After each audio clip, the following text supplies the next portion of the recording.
দুনিয়ার মানুষেরা, তোমাদের অন্তরের ভিতরে যা আছে আমি আহকামুল হাকিমিন মহান আল্লাহ জানি। এমনকি ভবিষ্যতে যেটা কল্পনা জল্পনা এখনো তুমি করো নাই, ওই জিনিসটা পর্যন্ত আমি মহান আল্লাহ জানি। হযরতে আবু বকর বলেন, ওগো বিশ্ব নবী, আমি তো সেই মহান আল্লাহর প্রতি ঈমান নিয়ে এসেছি, যেই আল্লাহ জোরে বললেও শুনে, আস্তে বললেও শুনে। এই কারণে আমি আস্তে আস্তে আল্লাহর কালাম আমি তেলাওয়াত করি। আল্লাহর নবী বলেন, ওমর তুমি কেন উচ্চ আওয়াজে কোরআন তেলাওয়াত করো? হযরতে ওমর বলেন, ইয়া রাসূলুল্লাহ, ইয়া হাবিবাল্লাহ, ওগো নবীজি, উচ্চতরে আমি কোরআন তেলাওয়াত করার কারণ হলো দুইটা। জোরে বলেন কয়টা? দুইটা কারণ। এক নম্বর কারণ হলো আমি উচ্চ আওয়াজে তেলাওয়াত করি, যারা মদিনার অলিতে গলিতে মানুষেরা আল্লাহর কালাম যখন শুনবে, মানুষেরা আর ঘুমে থাকবে না, ঘুমটাকে হারাম করে ফেলবে। কারণ আমার মহান আল্লাহ এমন একটা কোরআন আল্লাহ নাযিল করেছেন। আল্লাহ সর্বপ্রথম বিশ্ব নবী রাহমাতুল আলামিনকে আল্লাহ বলেন, আবার নবী যে মানুষের সামনে শুধুমাত্র কোরআনের তেলাওয়াত আপনি করুন। আল্লাহ রাব্বুল আলামিন বলেন, সর্বপ্রথম করো মানুষের কাছে আপনি কোরআন তেলাওয়াত করুন। মানুষের কাছে অর্থ নয়, ব্যাখ্যা নয়, বিশ্লেষণ নয়, আপনি শুধুমাত্র কোরআনের আওয়াজ তেলাওয়াত করুন। কোরআন তেলাওয়াত যারা শুনবে, কলেমা পড়ে, এই মানুষগুলো মুসলমান হয়ে যাবে। আমি আপনাদের সামনে যে আয়াতে কালিমা তেলাওয়াত করেছি, এই আয়াতে মহান আল্লাহ রাব্বুল আলামিন তার ওলিদের আল্লাহ পরিচয় তুলে ধরেছে। ওলি কাকে বলা হয়? আল্লাহ রাব্বুল আলামিন সর্বপ্রথম ওলিদের পুরস্কারের কথা আল্লাহ আলোচনা করেছে, যে ওলি হলে পুরস্কারটা কি হবে। কারণ আমরা সবাই পুরস্কারের পাগল। লাভ যদি জানা হয় তো মানুষেরা উপস্থিত হয় না। এই কারণে আল্লাহ রাব্বুল আলামিন সর্বপ্রথম লাভের কথা আল্লাহ আলোচনা করেছে। পরবর্তীতে মহান আল্লাহ তার ওলিদের আল্লাহ পরিচয় তুলে ধরেছে। তো ওলি কাকে বলা হয়? আল্লাহ রাব্বুল আলামিন বলেন, এক নম্বর ওলিদের গুণ হলো এরা ঈমানদার হবে। জোরে বলেন কিদার? জোরে বলেন কিদার? ঈমান। আল্লাহ বলেন এক নাম্বার কোয়ালিটি হলো এরা ঈমানদার হবে। তো ঈমানের দাম, ঈমানের মর্যাদা আছে কি নাই? কথা বলেন আছে কি নাই? ঈমানদার জাতিরা গোটা পৃথিবীর সবগুলা তারা ছাড়তে রাজি আছে, কিন্তু ঈমানদারেরা ঈমান ছাড়তে রাজি না। আল্লাহ রাব্বুল আলামিন এই ঈমানটাকে আল্লাহ ওলিদের অন্তরে এই রকম আল্লাহ মজবুত করে রাখে, যে ঈমান যাদের পরিপূর্ণ আছে, এরা সব সময় চায় যে আমার মৃত্যুটা যেন আমার ঈমানদার অবস্থার মহা। কথা বলেন ঠিক না বেঠিক? আল্লাহ ওয়ালারা সব সময় চান আমার মরণটা যেন আল্লাহর ইবাদত বন্দেগীর মধ্যে যেন আমার মরণটা হয়। যার কারণে সাহাবায়ে কেরামের জিন্দেগি এমন ছিল যে সাহাবায়ে কেরাম রাত্রি বেলা তারা ঘুমায় না। আল্লাহর নবী বিশ্ব নবী রাহমাতুল আলামিন একদিক দিয়ে মদিনার রাষ্ট্রপ্রধান, আবার বিশ্ব নবী উম্মতের আমল কিভাবে চলতেছে পর্যবেক্ষণ করার জন্য বিশ্ব নবী রাত্রে ঘর থেকে বাইর হয়ে গেছে। সর্বপ্রথম বিশ্ব নবী গেলেন আবু বকর সিদ্দিক রাদিয়াল্লাহু তাআলা ঘরে গিয়ে দেখেন আবু বকর আল্লাহর কালাম তেলাওয়াত করতেছে। আর আসতে বলেন সুবহানাল্লাহ। উনি দেখেন ইয়ে তো আস্তে আস্তে উনি তেলাওয়াত করতেছেন যে শোনা যায় না। বিশ্ব নবী আবার চলে গেলেন ওমরের ঘরে, গিয়া দেখেন হযরত ওমর রাদিয়াল্লাহু তাআলা এই পরিমাণ আওয়াজে তেলাওয়াত করতেছে মানুষ আর ঘুমে থাকতে পারবে না। বিশ্ব নবী রাহমাতুল আলামিন পরের দিন ফজরের নামাজের পরে আবু বকর এবং ওমর রাদিয়াল্লাহু তাআলাকে আল্লাহর রাসূলের সামনে হাজির করা হলো। রাসূল জিজ্ঞেস করেন, আবু বকর তুমি যে তেলাওয়াত করলা আওয়াজটা এত কম কেন? রে ওমর তুমি কোরআন তেলাওয়াত করো আওয়াজটা এই পরিমাণ বেশি কেন? এমনি লক্ষ্য করে দেখেন হযরত আবু বকর সিদ্দিক রাদিয়াল্লাহু তাআলা বলেন,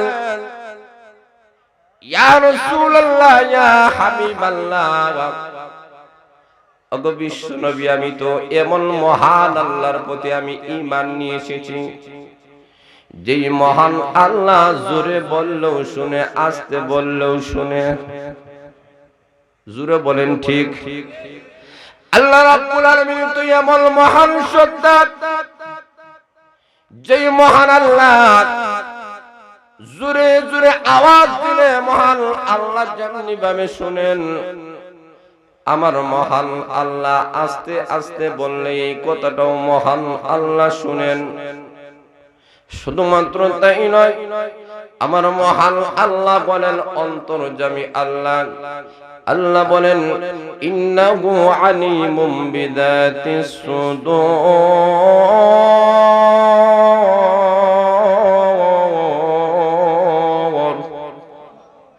আল্লাহ বলেন দুনিয়ার মানুষেরা তোমাদের অন্তরের ভিতরে যা আছে আমি আহকামুল হাকিমিন মহান আল্লাহ জানি।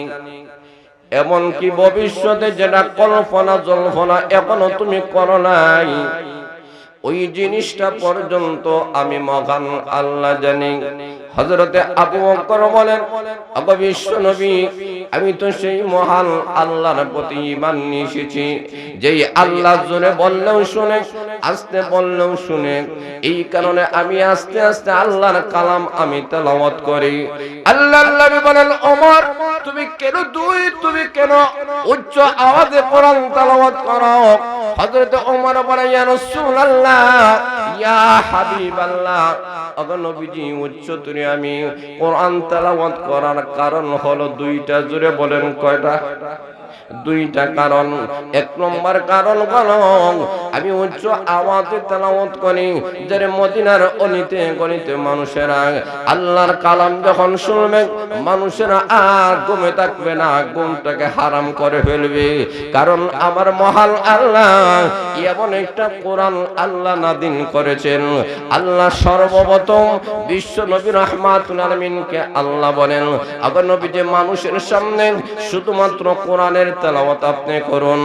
আল্লাহ রাব্বুল আলামিন বলেন সর্বপ্রথম করো মানুষের কাছে আপনি কোরআন তেলাওয়াত করুন।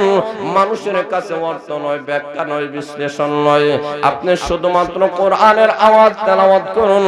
কোরআন তেলাওয়াত যারা শুনবে কলেমা পড়ে এই মানুষগুলো মুসলমান হয়ে যাবে। এই কারণে হযরত ওমর বলেন, ইয়া রাসূলুল্লাহ ইয়া হাবিবাল্লাহ, ওগো নবীজি আমি জোরে তেলাওয়াত করার কারণ হলো মানুষেরা যেন ঘুম থেকে উঠে আল্লাহর কালাম তেলাওয়াত করে, মানুষেরা যেন তাহাজ্জুদের নামাজের মধ্যে দাঁড়ায়া যায়। দুই নম্বর কারণ হলো ওই যে বিতাড়িত শয়তান যাকে মহান আল্লাহ দুনিয়াতে পাঠাইয়াছেন, যে নাকি মানুষের দুশমন, আল্লাহ রাব্বুল আলামিন বলেন এটা প্রকাশ্য দুশমন। জোরে বলেন ঠিক না বেঠিক? সেই দুশমন চায় না মানুষেরা আল্লাহর গোলামি করুক, আল্লাহর ইবাদত করুক। ওই শয়তান বিতাড়িত শয়তান থেকে আমি ফানা চাওয়ার জন্য আমি জোরে জোরে কোরআন তেলাওয়াত করি। আল্লাহর নবী বিশ্বনবী রাহমাতুল আলামিন বলেন, রে আমার সাহাবায়ে کرام আল্লাহর কালাম কিভাবে তেলাওয়াত করবা এটা তোমাদের জানা নাই, তোমাদের নিয়ম জানা নাই। আমি বিশ্ব নবীর কাছ থেকে নিয়ম শুনে নাও। আমি এখন তোমাদের সামনে আল্লাহর কালাম কিভাবে তেলাওয়াত করবা আমি তোমাদেরকে শেখাইতে চাই। আবু বকরকে বলেন, আল্লাহ নবী বলেন, আবু বকর তুমি যেই পরিমাণ আস্তে আস্তে কোরআন তেলাওয়াত করো তোমার ভলিউম একটু বাড়াইয়া দাও। জোরে বলেন সুবহানাল্লাহ। হযরত ওমরকে বলেন, ওরে উমর তুমি যখন আল্লাহর কালাম তেলাওয়াত করবা তোমার ভলিউম একটু কমায়া দাও। আল্লাহর নবী এর মাধ্যমে উম্মতদেরকে আল্লাহর কালাম শিক্ষা কিভাবে তেলাওয়াত করবা এমন শিক্ষা আল্লাহর নবী বিশ্ব নবী রাহমাতুল আলামিন দিয়েছেন। এমন ঈমানদার আল্লাহর নবী সাহাবা کرامদেরকে বানাইয়াছিলেন। আমার মহান আল্লাহ বলেন সাহাবা کرام যে আমলগুলো করতেন এই আমলটা আল্লাহর নবী যেমন শিক্ষা দিয়েছেন ওই রকমই করেছেন। যার কারণে আমার মহান আল্লাহ বলেন আমার সাহাবা کرامের সকল ইবাদতের প্রতি আমি আল্লাহ রাজি খুশি হয়ে গেছি। তাহলে আল্লাহ রাব্বুল আলামিন আমাদের সামনে ঈমান কিভাবে আনতে হবে, কি রকম ইবাদত বندگی করতে হবে এইগুলার শিক্ষা বিশ্বনবী আমাদের সামনে তুলে ধরেছেন। আর রাসূলের সাহাবায়ে কেরাম ওইভাবে আমাদের সামনে আলোচনা করেছেন, ওইভাবে আমাদের সামনে নিয়ম তুলে ধরেছেন। আর সাহাবায়ে কেরাম এমন কিছু দৃষ্টান্ত আমাদের সামনে তুলে ধরেছেন যে আল্লাহর রাসূল যেইভাবে নিয়ম দিয়েছেন ওইভাবে সাহাবায়ে কেরাম করেন। এটাই হলো রাসূলের আদর্শ, রাসূলের নিয়ম, এটাই হলো মুত্তাকি আল্লাহওয়ালাদের কাজ। যারা বলেন ঠিক না বেঠিক? এখন শুনুন আল্লাহ রাব্বুল আলামিন বলেন যে ঈমানের উপরে নেক আমলের উপরে মৃত্যুবরণ করা এটা সাধারণ বিষয় নয়। আল্লাহ ওয়ালারা চান যে আমার মৃত্যুটা যেন ঈমানদার অবস্থায় আমলওয়ালা অবস্থায় যেন হয়। যারা বলেন সুবহানাল্লাহ। এই কারণে লক্ষ্য করে দেখেন আল্লাহর নবী সাহাবায়ে কেরামের কেমন ভাবে ঈমান মজবুত ছিল। হযরত খুবাইব রাদিয়াল্লাহু তাআলা কে ফাঁসির কাস্টে তোলা হয়েছে। আরে খুবাইব কিছুক্ষণের ভিতরে তোমাকে শহীদ করা হবে, তোমাকে ছুরিতে চড়াইয়া হত্যা করা হবে। হযরত খুবাইব বলেন আমার দুঃখ নাই, আমার কোনো বেদনা নাই, আমি ইসলামের জন্য একবার দুইবার নয় হাজার বার শাহাদাতের পেয়ালা পান করতে রাজি আছি। সেই খুবাইব রাদিয়াল্লাহু তাআলা ফাঁসির কাস্টে তোলা হবে। উনি ডাক দিয়ে বলেন যার করে উনি বন্দী ছিলেন মহিলাকে ডাক দিয়ে বলেন মা গো আমার মনে হয় আমি বেশি দিন এই দুনিয়াতে আর থাকবো না, কখন অর্ডার হয়ে যাবে। আমার জীবনের শেষ মুহূর্তে আল্লাহ নবীর একটা সুন্নাত ছাড়বো, এটা কখনো হতে পারে না। কারণ দাড়িগুলা লম্বা করা নবীর সুন্নাত। জোরে বলেন ঠিক না বেঠিক? মুছটাকে কাটো করবেন। হযরত খুবাইব বলেন ও মা আমার মুছটা লম্বা হয়ে গেছে, আমাকে একটা অস্ত্র দাও না, আমি জীবনের শেষ মুহূর্তে রাসূলের একটা সুন্নাত পালন করব। মহিলাটা ডাকতে বলে খুবাইব মৃত্যুর পূর্ব মুহূর্তে তুমি তোমার নবীর সুন্নাত তুমি ছাড়ো না। আরে খুবাইব এই নাও তোমাকে অস্ত্র দেওয়া হলো, মুছ কাটার অস্ত্র দেওয়া হয়েছে। এমত অবস্থায় ওই মহিলার একটা ছোট বাচ্চা খুবাইবের কুলের মধ্যে উঠে গেছে। এবার মহিলা থর থর করে কম্পন শুরু হয়ে গেছে, চোখ থেকে জোরে জোরে পানি ফেলায়। মহিলা ডাক দিয়ে বলে ওরে খুবাইব তুমি সুযোগ মনে করে এখন তো আমার সন্তানটাকে তুমি হত্যা করে ফেলবা। হযরত খুবাইব বলেন মা শুনে নাও, আমার নবী আমাদেরকে একটা আদর্শ একটা নিয়ম শিক্ষা দিয়েছে। যুদ্ধের ময়দানে গিয়েও আল্লাহ নবী শিক্ষা দিয়েছেন কোন মহিলাকে হত্যা করা যাবে না, কোন নাবালক বাচ্চাকে হত্যা করা যাবে না। ও মা এখানে তো যুদ্ধ নয়, এখানে তো সরাসরি কোনো মোকাবেলা নয়, এখানে তোমার কোলের সন্তানকে আমি কিভাবে হত্যা করব? হতে পারে না, হত্যা করব না, ঘাবড়াইও না, চিন্তা করিও না। মহিলা বলে যাই বলো না কেন তুমি তো আমার দুশমন, তুমি দুশমন, তোমার প্রতি আমার বিশ্বাস নাই। হযরত খুবাইব বলেন তুমি বিশ্বাস করে নিতে পারো, কারণ আল্লাহর নবীর আমি একজন সাহাবী। আল্লাহর নবী আমাকে শিক্ষা দিয়েছেন কোন শিশুকে হত্যা করা যাবে না, আক্রমণ করা যাবে না। এমনি খুবাইব রাদিয়াল্লাহু তাআলা কুলের সন্তানটাকে মহিলার হাতে তুলে দিলেন। এবার মহিলা ডাক দিয়ে বলে, রে খুবাইব, তোমার নবীর আদর্শের উপরে তুমি এতই অটল, তোমার নবীর সুন্নতের উপরে তুমি এতই অটল রে খুবাইব। আরে খুবাইব, যেই ধর্মের উপরে অটল থাকার কারণে একটা দুশমনের হাত থেকে আমার সন্তান নিরাপদ থাকতে পারে, এই ধর্মের নবী যে সত্য নবী, এই ধর্ম যে সত্য ধর্ম, এই কোরআন যে সত্য কোরআন, আমার কোনো সন্দেহ নাই।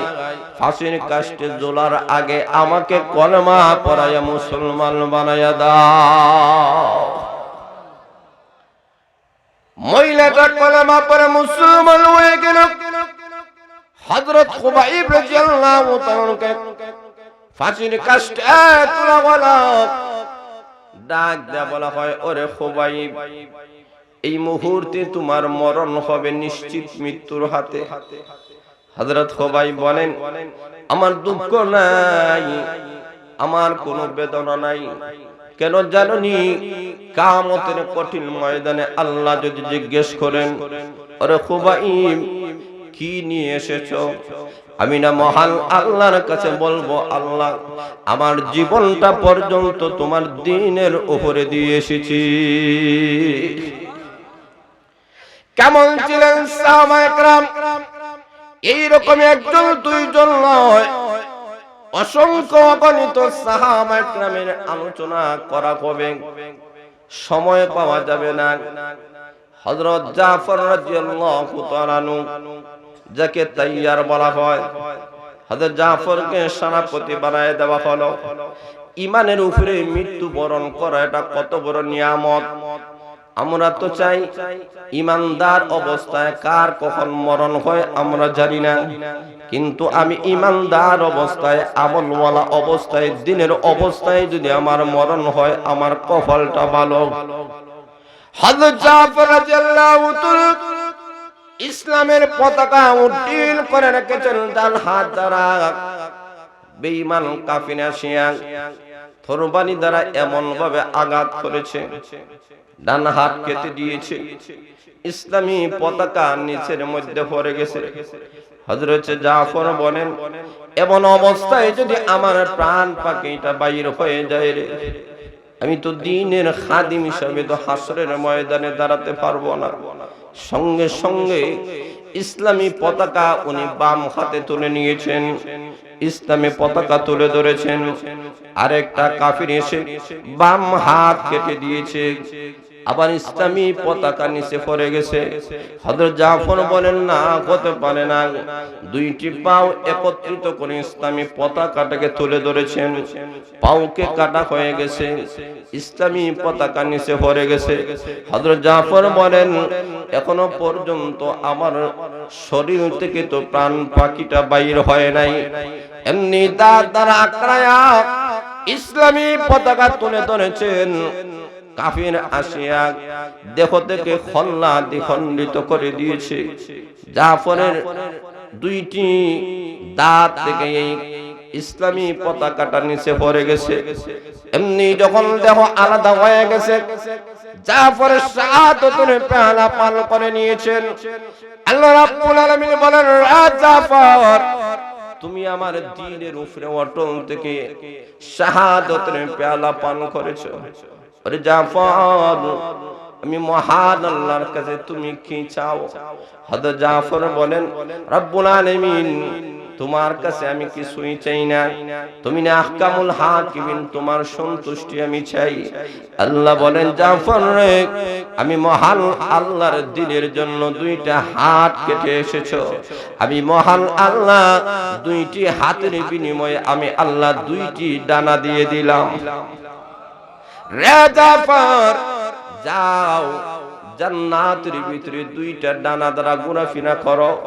আল্লাহ বুঝাতে চায় ঈমানদার অবস্থায় যাদের মরণ হয় তাদের কপাল ভালো না খারাপ। আরো জোরে বলেন।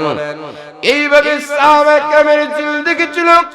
যুদ্ধের ময়দানে আল্লাহর নবী বলেন একজন যাইতে হবে, বাবা নয়তো সন্তান চলে যাইবা।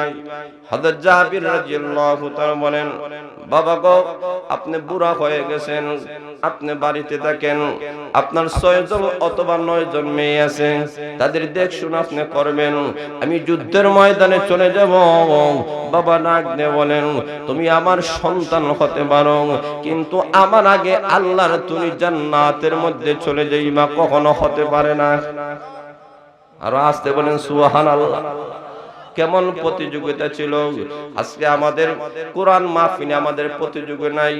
বাবা আসলে ছেলে কয় আমার যাওয়ার দরকার নাই, একজন গেছে। জোরে বলেন, আরো জোরে বলেন। সিন্নির দাওয়াত হইলে, বিয়ার দাওয়াত হইলে সবাই ফ্যামিলি, কেউ বাড়িতে নাই, সবাই সিন্নির বিয়ার। জোরে বলেন ঠিক না বে ঠিক? লক্ষ্য করে দেখেন আজকের এই মহাসম্মেলনে আমাদের তো এরকম প্রতিযোগিতা হওয়ার দরকার ছিল। বাবা যুদ্ধের বাবা ইসলামী মহাসম্মেলনে আসবেন, সন্তানও আসবেন, ভাইও আসবেন, ঘরের মধ্যে কেউ বসে থাকার কোনো কথা নয়। সবাই প্রতিযোগিতামূলক যদি অংশগ্রহণ করত তাহলে মাহফিল ভরপুর হয়ে যাইত। আরো জোরে বলেন। লক্ষ্য করে দেখেন কেমন স্পিড ছিল, কেমন তীরের প্রতি তাদের কান ছিল, আগ্রহ ছিল। আল্লাহর নবী বলেন একজন নেওয়া হবে। প্রতিযোগিতা শুরু হয়ে গেল। নবীজি বলেন একজন নেওয়া হবে, লটারি দিয়ে দাও। লটারি দেওয়া কলম, বাবার নাম বেশি উঠেছে আব্দুল্লাহ। যুদ্ধের ময়দানে গিয়ে শাহাদাতের পেয়ালা পান করেছেন। হযরত জাবির রাদিয়াল্লাহু তাআলা কান্দেন। আল্লাহর নবী বলেন, ওরে জাবির কেন তুমি কান্দো? কান্দার কারণটা কি? জাবির বলে, ইয়া রাসূলুল্লাহ, ইয়া হাবিবাল্লাহ, এ তো আমার বোন 6 জন অথবা 9 জন, এদেরকে বিবাহ দিতে হবে, ফ্যামিলির দায়িত্ব গ্রহণ করতে হবে, এত বড় বোঝা আমি কিভাবে সহ্য করব? 2 নম্বর হলো, ওগো নবীজি আমি জানতে চাই আমার বাবা যে শাহাদাতের পেয়ালা পান করেছেন, আমার বাবা কোন অবস্থায় আছেন আমি জানতে চাই। আল্লাহর নবী বলেন, ওরে জাবির ধৈর্য ধারণ করো, তোমার বাবা শাহাদাতের পেয়ালা পান করার কারণে আল্লাহর তুমি জান্নাতের মেহমান হয়ে গেছে। আল্লাহ রাব্বুল আলামিন আব্দুল্লাহকে বলেন, আব্দুল্লাহ যখন তুমি শাহাদাতের পেয়ালা পান করেছো, আরে আব্দুল্লাহ দুনিয়াতে কোন মানুষ যখন মারা যায় মৃত্যুর পূর্ব মুহূর্তে বলা হয় তোমার কোন চাহিদা আসেনি, কোন স্বপ্ন আসেনি, কোন আশা আসেনি? আরে আব্দুল্লাহ আমার দিনের জন্য তুমি শাহাদাতের পেয়ালা পান করেছো, এই মুহূর্তে দুনিয়ার কেউ তোমার কাছে যায় নাই, তোমার স্বপ্নের কথা বলে নাই, তুমিও বলো নাই, আজকে আমি আল্লাহর সামনে হাজির হয়ে গেছো। আব্দুল্লাহ রে বলো না তোমার কোনো স্বপ্ন আসেনি, কোনো আশা আসেনি? হযরতে আব্দুল্লাহ বলেন, রব্বুল আলামিন আমার মনে চায় একটা মাত্র জীবন ছিল, এই জীবনটা তো তোমার রাস্তায় দিয়ে আমি চলে আসলাম, আল্লাহ তোমার দরবারে দরখাস্ত আমাকে 100টা জীবন দান করেন। আর আসতে বলেন, আর জোরে বলেন, রব্বুল আলামিন 100টা জীবন আমাকে দান করেন, 100টা জীবন আপনার রাস্তায় আমি বিলীন করে আসব। প্রভু গো শাহাদাতের পেয়ালা কত মজা, আগে বুঝতে পারি নাই, আল্লাহ আমাকে আবার দিয়ে দাও। আল্লাহ ডাক দিয়ে বলেন, আব্দুল্লাহ রে যাকে দুনিয়া থেকে নিয়ে আসে আবার দেওয়ার মতো কোনো নিয়ম কারণ নাই, তবে আমি মহান আল্লাহ তোমাকে জানাইয়া দিলাম, আমি আল্লাহ তোমার আমলনামায় 100 শহীদের নাম, 100 শহীদের সওয়াব লিপিবদ্ধ করে দিলাম। এটাই ছিল সাহাবায়ে কেরামের তামান্না, যে অবশ্যই অবশ্যই যেহেতু আমাদের মৃত্যুবরণ করতে হবে, মৃত্যু থেকে পৃথিবীর কেউ বাঁচতে পারে নাই, বাঁচতে পারবে না। আরো যারা বলেন ঠিক না বেঠিক? মরণ থেকে যেহেতু আমরা কেউ বাঁচতে পারবো না, কাজেই আমার মরণটা যেন ইমানদার অবস্থায় হয়, তাকওয়াওয়ালা অবস্থায় হয়, ইসলামী সংগঠনের সাথে জড়িত থেকে যেন হয়, কোরআনের সাথে সম্পৃক্ত থাকা অবস্থায় আমার মৃত্যু যদি হতে পারে, দুনিয়াও কামিয়াব, আখিরাতেও কামিয়াব। আরো যারা বলেন ঠিক না বেঠিক? কারণ ইমানদারের কাছে দুনিয়ার ভোগ বিলাসের চেয়ে আখিরাতের মহব্বত কম না বেশি? আরো জোরে বলেন আল্লাহু আকবার। হযরত আব্দুল্লাহ ইবনে হুযাফা রাদিয়াল্লাহু তাআলাকে বন্দী করা হলো। তখন লক্ষ্য করে দেখেন ওনাকে প্রস্তাব দেওয়া হয়েছে, ওরে আব্দুল্লাহ, তুমি এই মুহূর্তে যদি কলমা ছাড়তে পারো, প্রথম নম্বর প্রস্তাব হলো আমার অর্ধেক রাজত্বের মালিক তোমাকে বানাইয়া দিব। আসতে বলেন নাউজুবিল্লাহ। হযরত আব্দুল্লাহ ইবনে হুযাফা রাদিয়াল্লাহু তাআলা বলেন, রে বেঈমান কাফির, তুমি শুনে নাও, তোমার প্রস্তাব গ্রহণ করে অর্ধেক রাজত্বের আমি মালিক হব, কিন্তু তুমি শুনে নাও, ইসলামের উপরে, কোরআনের উপরে, ঈমানের উপরে শাহাদাতের পেয়ালা যদি আমি পান করতে পারি, এই অর্ধেক রাজত্ব নয়, গোটা পৃথিবীর মতো 10টা দুনিয়ার মালিক আল্লাহ আমাকে বানাইয়া দিবে। তোমারটা জিতে আমার আল্লাহ যেটা দেবে এটা বড়। তাহলে 2 নম্বর ওয়ালা আমার সুন্দরী রূপসী নারীকে তোমার সঙ্গে আমার মেয়েটাকে আমি বিবাহ পড়াইয়া দেব। আব্দুল্লাহ ইবনে হুযাফা বলেন, রে বেঈমান কাফির, তুমি জানো না আমার মহান আল্লাহর দ্বীনের উপরে, ঈমানের উপরে যদি আমি শাহাদাতের পেয়ালা পান করতে পারি, জান্নাতের ভিতরে একটা দুইটা নয় 70 জন হুর পরিমহান আল্লাহ আমাকে দিয়ে দিবে। আল্লাহ বেঈমান কাফির বলে সম্পদের লোভ দেখায়া, নারীর লোভ দেখায়া আমি তাকে ঈমান দিলাম না। আরে আব্দুল্লাহ ইবনে হুযাফা, তুমি একটা দরখাস্ত তোমার কাছে আমি করি, আমার কপালের মধ্যে একটা সুমা দিয়ে তুমি চলে দাও, তুমি এবং তোমার সমস্ত সাহাবা একদমদেরকে দিয়ে দেওয়া হবে। আব্দুল্লাহ ইবনে হুযাফা বলেন, আমার বাকি সাহাবা একদমদের লক্ষ্য করার লক্ষ্যে আমি কি করলাম, একটা কাফিরের কপালে আমি কিভাবে চুম্বন দেব, এটা তো নবী আমাকে শিক্ষা দেয় নাই। কারণ মুসলমান জাতিরা বাতিলের সামনে মাথা নত করতে পারে। আরো জোরে বলেন, মুসলিম জাতিরা এরা বাতিলের সামনে মাথা নত করতে পারে না। এরা চিরুচ্ছেদ হতে রাজি আছে, জীবন দিতে রাজি আছে, কিন্তু কলমা ছাড়তে একটা সেকেন্ডের জন্য রাজি নাই। জোরে বলেন ঠিক না বেঠিক? কারণ মুসলমানের স্বপ্ন হলো আখিরাত। মুসলমানরা জানে দুনিয়াটা অস্থায়ী, একদিন শেষ হয়ে যাবে। দুনিয়ার মানুষের যেমন একটা পরিসমাপ্তি করতেছে, এই পৃথিবীর একটা পরিসমাপ্তির সময় গণায় আসতেছে। আর যারা বলেন ঠিক না ঠিক? আমাদের সামনে দুনিয়ার হায়াত আর বেশি দিন নয়, আমাদের সামনে তৃতীয় একটা বিশ্বযুদ্ধ, যেটাকে রাসূলের ভাষায় মালহামা বলা হয়, সেই যুদ্ধটা আমাদের সামনে আসতেছে। প্রথম বিশ্বযুদ্ধ আমাদের কাছ থেকে চলে গেল, দ্বিতীয় বিশ্বযুদ্ধ আমাদের কাছ থেকে চলে গেছে। আল্লাহর রাসূল হাদিসের মধ্যে ঘোষণা করেছেন, কিয়ামতের পূর্ব মুহূর্তে তৃতীয় বিশ্বযুদ্ধ শুরু হওয়ার আগে কিয়ামত হবে না। এই তৃতীয় বিশ্বযুদ্ধ শুরু হওয়ার আগে আল্লাহর রাসূল ঘোষণা করে দিয়েছেন যে দুনিয়ার মধ্যে এমন অবস্থা হবে, এমন একটা অবস্থা দুনিয়ার মধ্যে তৈরি হবে যে প্রথম অবস্থায় এক শ্রেণীর মানুষদেরকে হত্যা করা হবে। এই হত্যা পৃথিবীর মধ্যে চলতেছে কিনা? আর যারা বলেন ঠিক না ঠিক? আল্লাহর রাসূল বলেন 3 ভাগের 1 ভাগ মানুষেরা যাদেরকে হত্যা করা হবে। কেন হত্যা করা হবে? যে হত্যা করবে সেও জানবে না কেন হত্যা করতেছে, যাকে হত্যা করা হইতেছে সেই লোকটাও জানবে না আমাকে কেন হত্যা করা হয়েছে। এই রকম 3 ভাগের 1 ভাগ পৃথিবীর মানুষদেরকে হত্যা করা হবে, যা আজকে বিশ্বের দিকে তাকাইলে দেখা যায় এই যে রাশিয়া ইউক্রেনের মধ্যে যে যুদ্ধ শুরু হয়ে গেছে, এই যুদ্ধ একটা আভাস বলতেছে তৃতীয় বিশ্বযুদ্ধ আর বেশি দিন বাকি না। আরো জোরা বলেন ঠিক না বে ঠিক? আল্লাহর রাসূল সাল্লাল্লাহু আলাইহি ওয়াসাল্লাম বলেন এমন অবস্থা হবে, প্রথম 3 ভাগের 1 ভাগ মানুষদেরকে হত্যা করা হবে।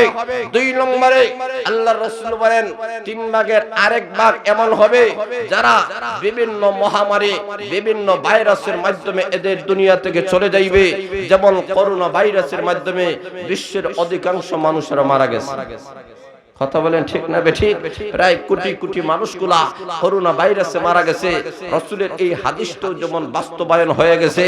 3 নম্বর আল্লাহর রাসূল বলেন এক শ্রেণীর মানুষেরা দুনিয়াতে থাকবে, तमाम পৃথিবীর মধ্যে একটা মহা যুদ্ধ শুরু হবে। এই যুদ্ধটা হবে সর্বপ্রথম আল্লাহর রাসূল বলেন মুসলমান আর বেঈমান কাফিরদের মধ্যে, মুসলমান আর কাফিরদের মধ্যে শুরু হওয়ার আগে আল্লাহ রাব্বুল আলামিন কাফিরদের যত পরা শক্তিগুলা দেশ আছে এই দেশগুলোর মধ্যে অটোমেটিক একটা যুদ্ধ শুরু হয়ে যাবে। এই যুদ্ধের মাধ্যমে কাফেরেরা এক দেশ আরেক দেশকে দখল করবে, ধ্বংস করবে। এইভাবে চলতে চলতে আল্লাহর রাসূল বলেন কিয়ামতের পূর্ব মুহূর্তে ততক্ষণ পর্যন্ত কিয়ামত হবে না যতক্ষণ পর্যন্ত ফুরাত নদী থেকে একটা স্বর্ণের পাহাড় বাইর হবে। আল্লাহর রাসূল বলেন স্বর্ণের পাহাড় ফুরাত নদীর নিচ থেকে বাইর হবে। এই ফুরাত নদীর পাহাড়, স্বর্ণের পাহাড়টাকে মানুষেরা গ্রহণ করার জন্য বিভিন্ন দেশের পরাশক্তিরা ঐক্যবদ্ধ হয়ে যাবে। রাসূল বলেন প্রায় 80 থেকে 85 দেশ এই যুদ্ধের ময়দানে অংশগ্রহণ করবে। প্রত্যেকটা দেশ থেকে 12,000 মানুষের অংশগ্রহণ করবে। আল্লাহর রাসূল বলেন এই সময় যে একটা যুদ্ধ হবে ওই সোনার খনিটা নেওয়ার জন্য আল্লাহর রাসূল বলেন 100 মানুষের মধ্যে একটা মাত্র মানুষ দুনিয়ার মধ্যে থাকবে। এইভাবে গোটা বিশ্বের সমস্ত পরাশক্তিগুলা ঐক্যবদ্ধ হয়ে ওই স্বর্ণের টুকরাটাকে নেওয়ার চেষ্টা করবে। আল্লাহর রাসূল বলেন এটা নিতে পারবে না, বরং এই ফিতনার মাধ্যমে গোটা বিশ্বের সমস্ত বেঈমান কাফিরদের পরাশক্তিগুলা আল্লাহ খতম করে দিবে। আর জোরে বলেন ঠিক না বে ঠিক? সেই দিন আর বেশি দূর নয়, গোটা পৃথিবীর যত পরাশক্তি আছে এই শক্তিগুলো আস্তে আস্তে কর্ম হয়ে যাবে। আল্লাহর রাসূল বলেন এই পৃথিবীর অনেক ক্ষমতা এসেছে আবার চলে গেছে। ব্রিটেনরা এক সময় ক্ষমতাশালী ছিল, তারা দুনিয়া থেকে চলে গেছে। রাশিয়া ক্ষমতাশালী ছিল, তারাও দুনিয়া থেকে চলে গেছে। আমেরিকা চলে এসেছে, আমেরিকাও এই দুনিয়া তাদের ক্ষমতা চলে যাবে। সর্বশেষে এই ক্ষমতা এই ইসরায়েলের হাতে, ইহুদিদের হাতে থাকবে। কেন থাকবে? তার কারণ কিয়ামতের পূর্ব মুহূর্তে যেই দাজ্জালের কথা আল্লাহর রাসূল হাদিসের মধ্যে ঘোষণা করেছেন, সেই দাজ্জাল, এই দাজ্জাল ইহুদিদের অন্তর্ভুক্ত হয়ে ইসরায়েল দেশের মধ্যে আগমন করবে।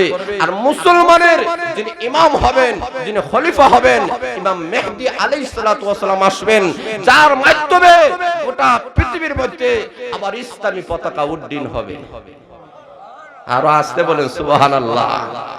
তাহলে সেই দিন আর বেশি দূরে নয়, ইমাম মেহদী আলাইহিস সালাতু ওয়াস সালাম আসবেন, ওনাকে সহযোগিতা করা হবে। সেই হাদিস অনুযায়ী বোঝা যায় আফগানিস্তানের এক শ্রেণীর মুজাহিদ বাহিনীরা হযরত ইমাম মেহদী আলাইহিস সালাতু ওয়াস সালামের সঙ্গে হয়ে গোটা পৃথিবীর নেতৃত্ব ইমাম মেহদী আলাইহিস সালাতু ওয়াস সালাম দিবেন। গোটা পৃথিবীর সমস্ত রাজত্ব ইমাম মেহদী আলাইহিস সালাতু ওয়াস সালামের হাতে চলে আসবে। কাফিরেরা পরাজিত হয়ে যাবে, মুসলিম জাতিরা বিজয়ী হবে। আল্লাহর রাসূল বলেন সেই দিন আর বেশি দূর নয়, তবে কারা ইমাম মেহদী আলাইহিস সালাতু ওয়াস সালামের সঙ্গে হবে?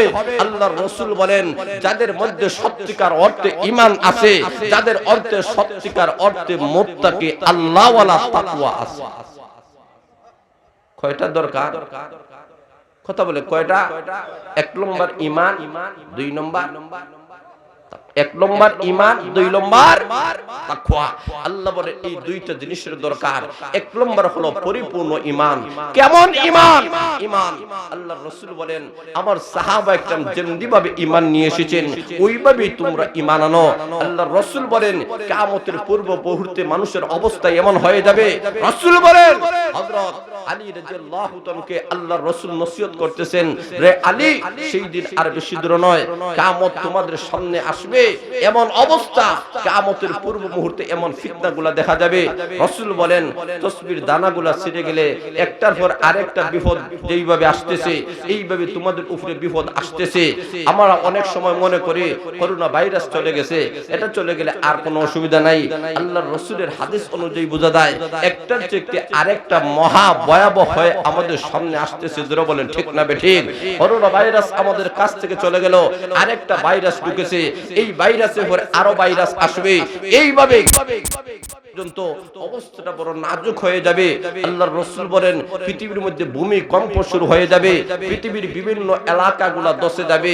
এই সমস্ত আলামতগুলো আল্লাহর রাসূল আমাদের সামনে তুলে ধরেছেন, এই হাদিসগুলো আমাদের সামনে বাস্তবায়ন হয়ে গেছে। যারা বলেন ঠিক না বেঠিক? আল্লাহর রাসূল বলেন সেই কিয়ামতের পূর্ব মুহূর্তে ও মুসলিম জাতিরা তোমরা শুনে রাখো, এমন অবস্থা হয়ে যাবে সকালবেলা একটা লোক মুমিন অবস্থায় ঘর থেকে বাইর হবে, বিকালে কাফির হয়ে যাবে।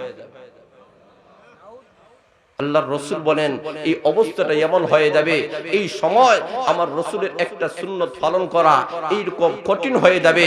জ্বলন্ত আংরা হাতের মধ্যে রাখাটা যেমন ভাবে কষ্ট, এইভাবে আমার উম্মতের উপরে একটা সুন্নাত পালন করা, একটা ইসলামী মাহফিল আয়োজন করা ওই রকম কঠিন হয়ে যাবে। চতুর্দিক দিয়ে হামলা আসবে, চতুর্দিক দিয়ে মানুষেরা বাধা দেবে, কিন্তু সকল বাধা বিপত্তিকে অপেক্ষা করে এক শ্রেণীর ঈমানদার, এক শ্রেণীর তাকওয়াওয়ালা, আল্লাহওয়ালা কোরআনের মাহফিলের সাথে জড়িত থাকবে। আল্লাহর রাসূল বলেন ওই সমস্ত মানুষেরা যে কোনো এলাকার হোক, যে কোনো বংশের হোক, যে কোনো দেশের হোক, ওই সমস্ত মানুষের ইমাম মেহদী আলাইহিস সালাতু ওয়াস সালামের সঙ্গে হবে। আল্লাহর রাসূল বলেন ইমাম মেহদী আলাইহিস সালাতু ওয়াস সালামের সঙ্গে হবে। এর পূর্বে আল্লাহ একটা যুদ্ধ আল্লাহ ঘটায় দিবে, যেটা গজওয়ায়ে হিন্দ বলা হয়। হিন্দুস্তানের একটা যুদ্ধ শুরু হবে, এই যুদ্ধে মুসলমান আর মুশরিকদের মধ্যে এই যুদ্ধ হবে। এই মুসলিম জাতিরা তাদের সাথে বিজয় গ্রহণ করবে। আল্লাহর রাসূল বলেন এই হিন্দুস্তানের যুদ্ধ যখন হবে, যারা হিন্দুস্তানের যুদ্ধের সাথে যারা শরীক থাকবে, যারা ঈমানদার থাকবে, তাদেরকে মহান আল্লাহ জিন্দেগীর গুনাহ মাফ করে দিবে। আল্লাহর রাসূল বলেন এই সমস্ত মানুষেরা ইমাম মেহদী আলাইহিস সালাতু ওয়াস সালামের সাথে মিলবে। তাহলে সেই দিন আর বেশি দূর নয়, গোটা পৃথিবীর একটা পরিসমাপ্তি আমাদের সামনে আসতেছে। কাজেই মুসলিম জাতিরা ভয় পাওয়ার কিছু নাই, ঘাবড়াবার কিছু নাই। কেন? আল্লাহ ডাক দিয়ে বলতেছেন দুইটা শক্তি যদি তোমাদের কাছে থাকে, একটা ঈমান, দুই নম্বর তাকওয়া, তাহলে তোমাদের দুইটা পুরস্কার দেওয়া হবে। এক নম্বর তোমাদের ভয়ের কোনো কারণ নাই। আর আসতে বলেন সুবহানাল্লাহ। আলা ইন্না আউলিয়া আল্লাহ লা খাউফুন আলাইহিম ওয়া লা হুম ইয়াহজানুন।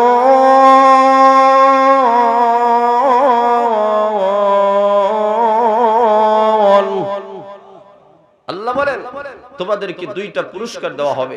এক নম্বর তোমার ভয় নাই, গোটা পৃথিবীর মানুষরা আজকে আতঙ্কিত। কথা বলেন ঠিক না? করোনা ভাইরাস নি ধরিলাই, বিপদ নি ধরিলাই, আল্লাহ বলেন এদের কোনো ভয় নাই। একটা অভয় একটা জিন্দেগি দিবেন কে? আরো জোরে বলে না কে?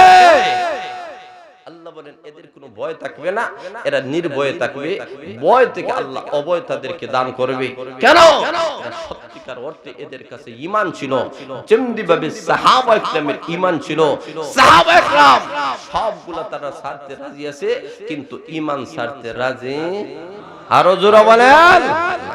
সাহাবায়ে কেরামের তামান্না ছিল পরকাল, আখিরাত। আর আজকে আমাদের তামান্না, স্বপ্ন, চাহিদা দুনিয়া। আর জোরে বলেন ঠিক না বেঠিক? সাহাবায়ে কেরাম আল্লাহ ওয়ালাদের তামান্না এমন ছিল, এরা আল্লাহরে দেখতে চায়।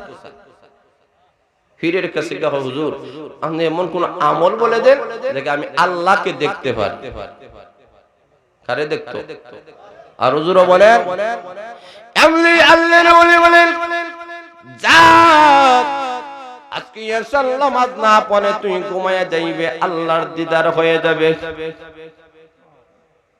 লক্ষ্য করে দেখেন লোকটা বাড়ির মধ্যে যখন চলে গেল, এশার আযান হয়ে গেছে, যেই লোকটা নামাজ পড়ে এই লোকটা নামাজ না পড়লে মনে বড় কষ্ট, জোরে বলেন ঠিক না বেঠিক?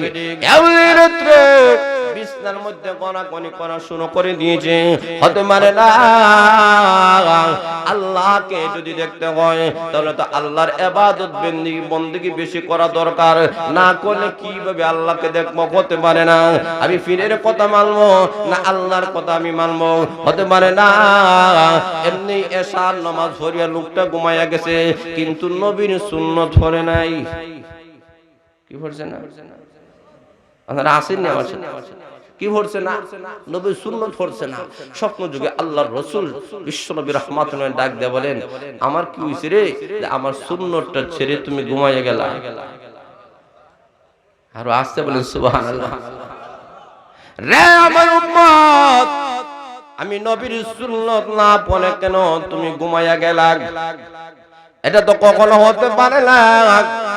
ইমানদার জাতিরা কখনো নবীর সুন্নত কখনো ছাড়তে পারে না, জোরে বলেন ঠিক না বেঠিক? ইমানদার জাতিরা নবীর সুন্নতের প্রতি টান বেশি, মহব্বত বেশি, ভালোবাসা বেশি। এমনি লোকটা যখন আল্লাহর নবীকে স্বপ্ন দেখে যখন এমন ভাবে শুনেছে, ঘুম থেকে উঠে সুন্নত আদায় করে আবার ঘুমাইয়া গেছে। ফজরের নামাজে গিয়া আল্লাহর ওলিকে বলে, আল্লাহর ওলি গো, আল্লাহকে তো আমি দেখতে পারি নাই, নবীকে দেখছি। বলে কিভাবে? সকল ঘটনা যখন তুলে ধরা হলো, আল্লাহর ওলি বলেন, তুমি শুনে নাও, এশার নামাজ না পড়ে যদি তুমি ঘুমাইতা, মহান আল্লাহ তোমাকে দমক দিয়া নামাজের জন্য আল্লাহ তুলে দিতে। আল্লাহ তোমাকে দমক দিয়ে আল্লাহ তোমাকে তুলে দিতেন। তাহলে বোঝা গেল ইমানদার জাতিরা তাদের কাছে সবচেয়ে আল্লাহর ইবাদত বندگির মজা বেশি। কেন? ইমানদার জাতিরা বলতে চায় যে সবগুলা ছাড়তে রাজি আছি, কিন্তু নামাজ ছাড়তে কখনো রাজি নাই। আল্লাহু আকবার। আল্লাহর ওলি রশিদ আহমদ গঙ্গোই রাহমাতুল্লাহ আলাইহি যুগ শ্রেষ্ঠ একজন আল্লাহর ওলি ছিলেন। হাজী ইমদাদুল্লাহ মুহাজির মক্কি রাহমাতুল্লাহ আলাইহি, উনি তো বহুত বড় একজন আল্লাহর ওলি, বড় পীর ছিলেন। উনি ডাক দেয়া হয়, রশিদ তুই আমার কাছে বায়আত গ্রহণ কর, আমার কাছে মুরিদ হই যা। তখন উনি যখন দাবি করছে আমার কাছে মুরিদ হই যা, রশিদ আহমদ গঙ্গোই রাহমাতুল্লাহ বলেন, আমি আপনার কাছে মুরিদ হইতে পারি একটা শর্তে। শর্তটা হলো আমি এই তাসবিহ তাহলিলগুলো আদায় করতে পারবো না, তাহাজ্জুদ করতে পারবো না, এই নফল বندگی অনেক কিছু আছে এগুলো করা যাবে না। আমি কেন? আমি হাদিস পড়াবো। উনি বলেন, কোন তাসবিহ পড়বা আর পড়বা না এটা তো আমি বলি নাই, আগে মুরিদ হও। আগে কি ও মুরিদ হও। রশিদ আহমদ গঙ্গোই রাহমাতুল্লাহ মুরিদ হয়ে গেলেন। উনি ডাক দেয়া হয়, তাহলে 3 দিন আমার লাগে, 3 দিন আমার জন্য আমার সাথে একটু সময় দাও, আমার মসজিদে একটু সময় দাও। রশিদ আহমদ গঙ্গোই রাহমাতুল্লাহ চলে গেলেন। 3 দিন থাকলেন। এশার নামাজ হইরা রশিদ আহমদ গঙ্গোই রাহমাতুল্লাহ ঘুমাইয়া যাবেন। গভীর রাত্রিতে উঠে তাকাইয়া দেখেন, আল্লাহু আকবার, হাজী ইমদাদুল্লাহ মুহাজির মক্কি রাহমাতুল্লাহ আলাইহি তাহাজ্জুদের নামাজে দাঁড়ায় গেছে। এরপরে জিকির শুরু করছেন। এমন জিকির করছে, জিকিরের সাথে সাথে আল্লাহর ঘর পর্যন্ত জিকির করা শুরু করে দিয়েছে। আচ্ছা, মাশাআল্লাহ মাশাআল্লাহ। আজকের মাহফিলের প্রধান আকর্ষণ নন্দিত মুফাসসির কোরআন, আল্লাহ যুগ শ্রেষ্ঠ নন্দিত মুফাসসির কোরআন, আন্তর্জাতিক খ্যাতি সম্পন্ন হযরতুল আল্লামা হযরত মাওলানা মুফতি হাবিবুল্লাহ মাহমুদী কাসিমি সাহেব দামাত বারকাতুল আলিয়া হযরত এসে গেছেন ইনশাআল্লাহ। যারা রাস্তায় ঘোরাফেরা করতেছেন তাড়াতাড়ি চলে আসেন। হযরত আসলেই আমার আলোচনা শেষ। একটু মহব্বতের সাথে খালি জায়গাগুলো পূরণ করে সামনের দিকে বাড়েন। আশেপাশে যারা আছেন, দোকান ফাটে আছেন, আপনারা চলে আসেন। আজকের মাহফিলের প্রধান আকর্ষণ নন্দিত মুফাসসির কোরআন, আন্তর্জাতিক খ্যাতি সম্পন্ন মুফাসসির কোরআন হযরতুল আল্লামা হযরত মাওলানা মুফতি হাবিবুল্লাহ মাহমুদ কাসিমি সাহেব দামাত বারকাতুল আলিয়া এসে গেছেন। আপনারা সবাই আসুন, বসিয়া পড়ুন।